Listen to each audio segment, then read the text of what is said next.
Okay, so in this video I want to talk about KCL and KVL. That is Kirchhoff's current law and Kirchhoff's voltage law. You may well have heard of them by now.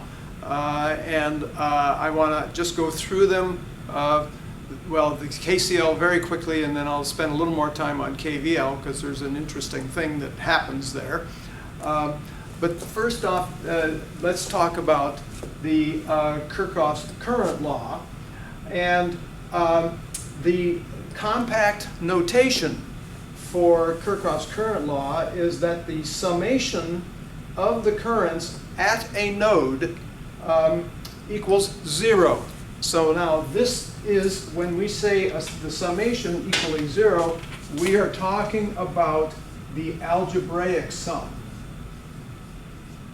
The algebraic the algebraic sum.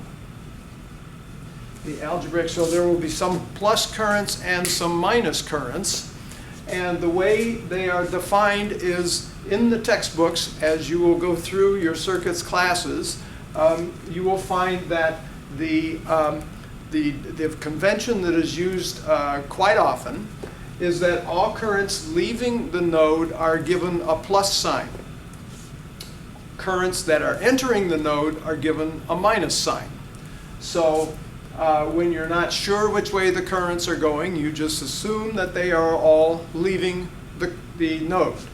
Obviously, and they all have plus signs, but since they must add to 0, obviously at least one of them will have a negative sign. So there will be at least one negative and at least one positive sign in the currents that are associated with a given node. So in this case, we would say I1 plus I2 plus I3 equals 0. That follows this compact notation here. And then we would go ahead and calculate those currents by figuring out what the voltage might be at this point compared to the voltage here. We can then get the voltage across this resistor, get the voltage across this resistor, and we can see here that there is no current through R3 because R3 is not connected to anything on the other end.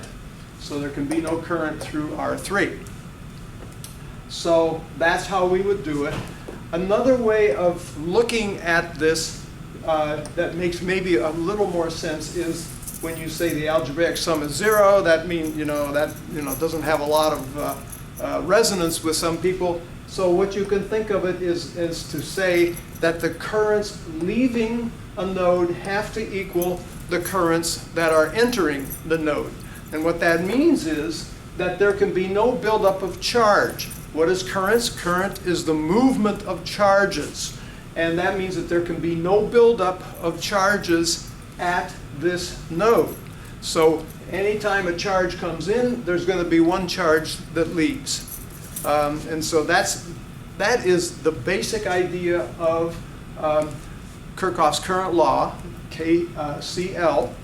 Like I said, you may end up making assumptions, and you will when you look at certain kinds of circuit analysis. You will make these kinds of assumptions that all currents are leaving the node, and then when you go through your analyses, you will find that some of the currents come out to be negative.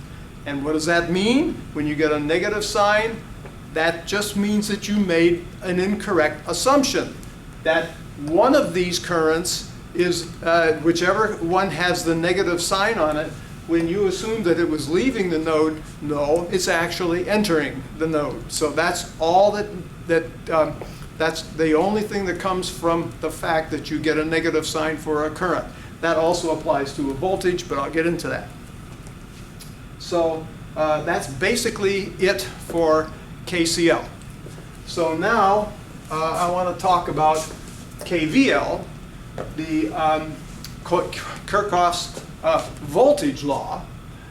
And what we have here is a very similar kind of notation. This would be the sum of the voltages, and I probably should use a capital letter here, capital V, because I'm really talking in this case about DC or non-changing voltages. and generally capital letters have to do, are used, I shouldn't say generally, it certainly is not always. Capital letters are used for DC and lowercase letters are used for AC. But that is not a very universally followed convention.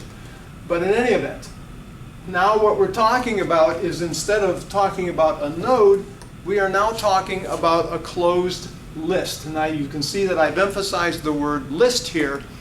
And the reason for that is that we have, in our textbooks, they use the idea of a closed loop or a closed path or something like that. And I am here to tell you that it doesn't have to be a closed loop.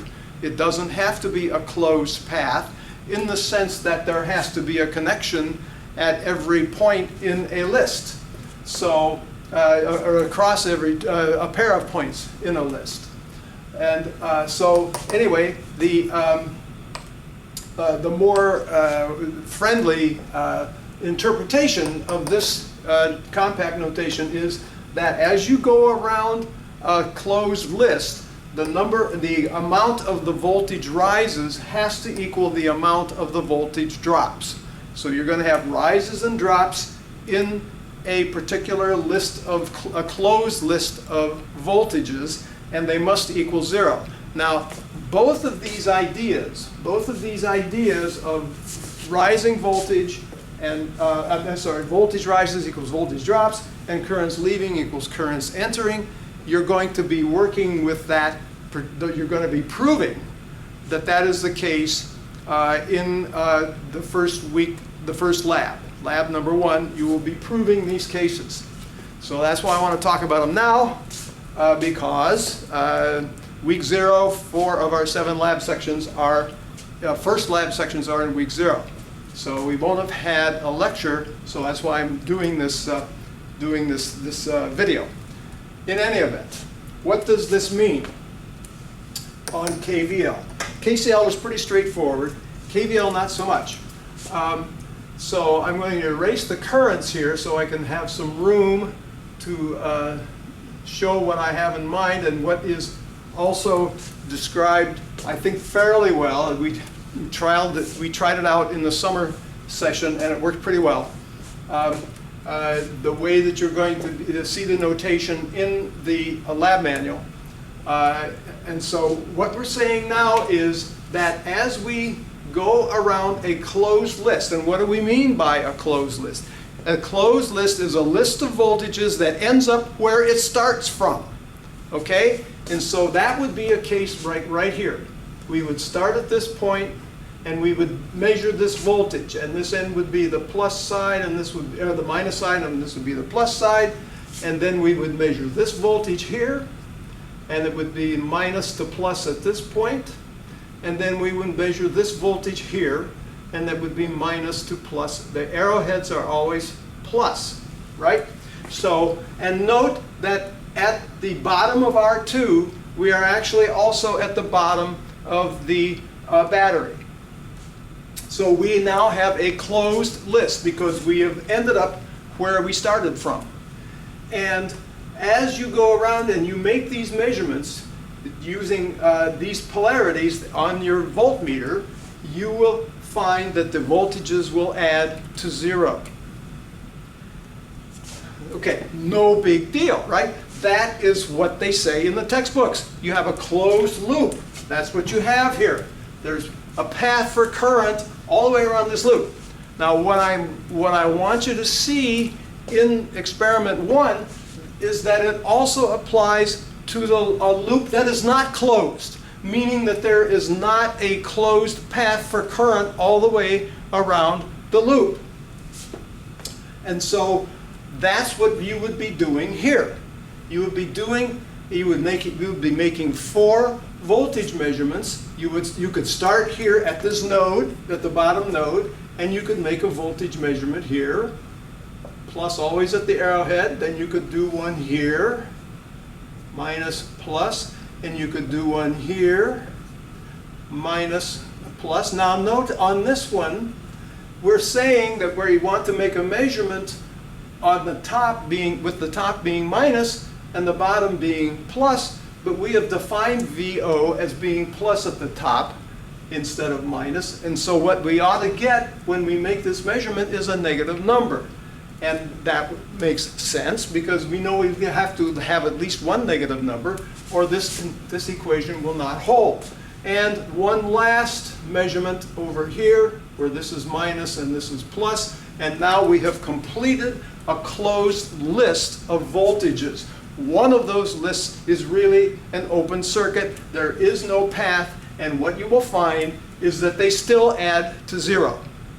And so that will be toward the end of your week 1 experiment. And well, I shouldn't say week 1 because 4 of the 7 are in week 0. So I'll say experiment 1 or lab 1. Toward the end of lab 1, you will be actually doing these measurements. And then when with a digital multimeter, you will be making voltage measurements. But then what you'll be doing is you will be calculating the currents in these resistors to prove that KCL is true as well.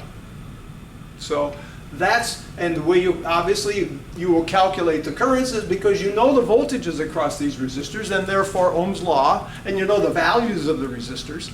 So Ohm's law, just use Ohm's law to calculate those currents. You got to make sure you get the signs right, but that's the other part of it, of course, is the getting the signs right, and that is the passive sign convention, which I will be talking about on Monday in lecture. And so that's it for KCL and KVL. Thank you for watching.